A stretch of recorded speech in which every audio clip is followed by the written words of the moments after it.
It's been almost a month since D-Day, and remorse is starting to set in. I spend days in a whirl of thoughts like, why did I do it? Why did I hurt my family like this? In the beginning, I wasn't remorseful, but now I am. When my husband confronted me after finding my secret Snapchat account, I denied, deflected, and said things that will haunt him forever. I told him, I don't love you, I don't want to be with you, in the heat of the moment. I said marrying you was the worst mistake of my life, as if that excused anything I did when he was struggling to help while juggling his job and childcare, while keeping our family afloat because I was distracted. The affair started 3 years ago. At first it was casual chatting, then flirting, and eventually it turned physical. I convinced myself it was okay because I was unhappy, because my husband wasn't giving me what I wanted. But the truth is, he was there, trying to keep our family together while I was sneaking around behind his back. There were nights I stayed up texting and sexting with my AP while my husband worked late or took care of the kids. I sent lingerie pics to AP while my husband was asleep in the next room with our fussy 7-month-old. When D-Day came, my husband confronted me with evidence I couldn't deny: locations, timelines, messages I thought I'd hidden. Even then I lied. I downplayed it, claiming it was just emotional, just messages. But when he kept pressing, I finally broke and admitted the truth. What hurts the most now is knowing how much my words and actions have scarred him. When I was caught, I said things I didn't even mean, things that only deepened the wound. I thought I loved my AP. I thought life would be so much better if I spent it with AP instead of my hardworking, dependable husband. Unfortunately, after D-Day, my AP disappeared. He blocked me and my husband on social media, deleted his Snapchat account, and vanished. My husband says he wants to confront him to hear why he thought it was okay to insert himself into our marriage. But the truth is, this isn't about my AP. This is about me, my choices, and the destruction I caused. Looking back, I know I wasn't remorseful at first. I was defensive, angry, and full of excuses. But now I see the pain I've caused, not just to my husband, but to our entire family. He's trying so hard to heal, but I see how much he's struggling, how much my betrayal has damaged him. If he decides to leave, I wouldn't blame him. He deserves peace, and right now, all I've given him is chaos. I hate that my actions have left him with this pain and this PTSD, and I hate that I've made him question his own worth and ability to have a normal relationship. This is the life I created, and now I have to live with it. Update. D-Day was 6 weeks ago, and every day I wake up knowing I'm the reason my husband is broken. He's still here, but things are far from okay. He told me recently that he doesn't want to leave because of our child, but he also doesn't want to stay fully committed to me. He said he wants the freedom to sleep with other people if the opportunity arises, because he doesn't know if he can ever feel whole again in our relationship. I guess it's one of the worst things a spouse can hear, but I understand. I know how much damage I caused, and I know he's still angry, hurt, and questioning everything. He told me he's not necessarily saying it's over, but he needs to figure out if he can ever be happy with me again, or if staying will just make him resent me even more. I've been in therapy since D-Day, and I've learned so much about myself. Things I didn't want to admit, like how I used the affair to escape feelings of inadequacy and failure as a partner and mother. But understanding my issues doesn't erase what I did. It doesn't undo the years of lies, betrayal, and selfishness. I know how lucky I am that he's even willing to talk to me, let alone consider staying.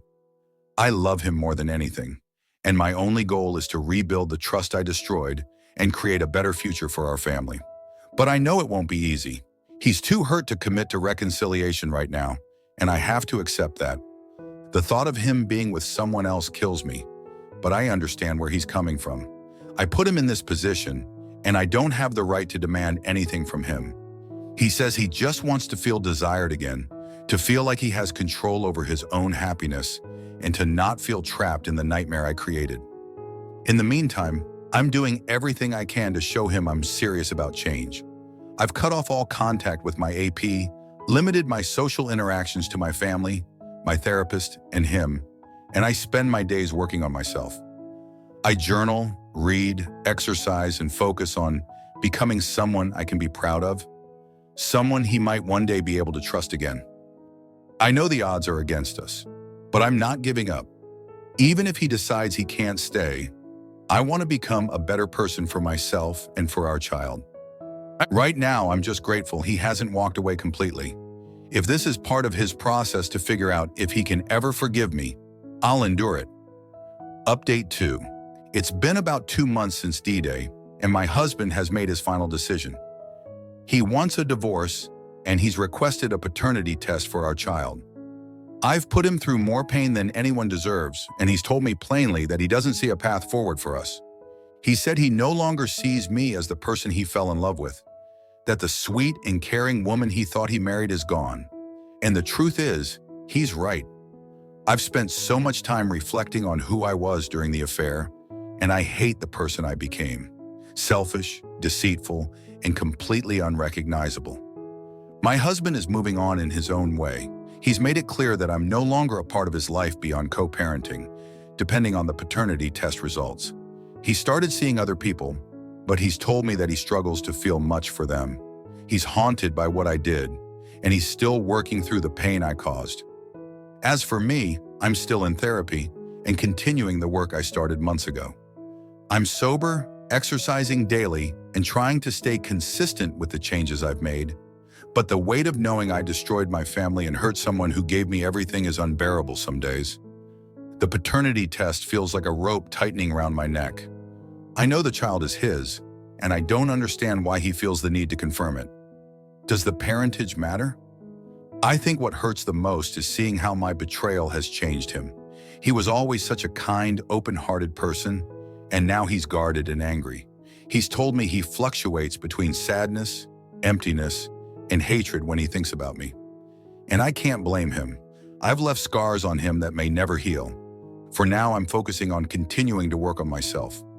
Not to win him back, but because I owe it to myself and to our child to be better.